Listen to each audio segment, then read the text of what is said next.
BJP কর্মীর গাড়ি থেকে বিপুল পরিমাণে টাকা উদ্ধার করল ফ্লাইং স্কোয়াড টিম।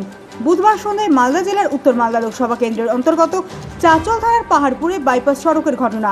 বিজেপির জেলা নেতৃত্ব চাঁচল বিধানসভায় বুথ খরচের টাকা দিয়েছিল বলে জানিয়েছেন দলেরই বিজেপি কর্মী তিলক রাম। ইতিমধ্যেই প্রায় 8 লক্ষ টাকা বাজেয়াপ্ত করা হয়েছে।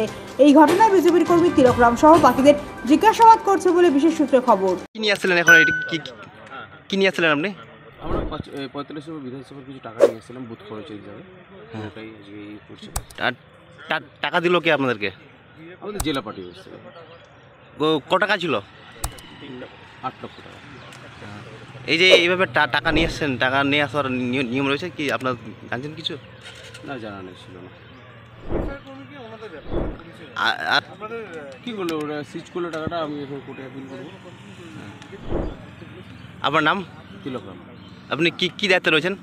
বিধানসভার ইনচার্জ, অফিস ইনচার্জ।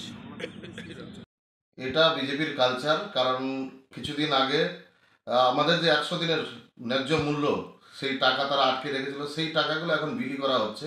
কারণ দীর্ঘদিন ধরে তারা মানুষের কাজ করেনি, মানুষকে শুধু ভুল বুঝিয়ে রেখেছে, ভাওতাবাজি করেছে। তাই মানুষের প্রলোভন আর তাদের উপরে পড়ছে না, তাই টাকা দিয়ে কেনার চেষ্টা তারা করছে। এটা মানুষ আজকে দেখতে পেল, মানুষের বিচার করবে। না, এটা তো সবাই এখন সর্বজন জেনেই গেছে, কারণ ছবিতে ফুটেজে পাওয়া যাচ্ছে। হ্যাঁ, বিভিন্ন জায়গায় আমরা দেখতে পাচ্ছি এবং তারাও স্বীকার করছে যে তাদের বুথ খরচের জন্য দিয়েছে। বুথ খরচের জন্য এত টাকা হয় না।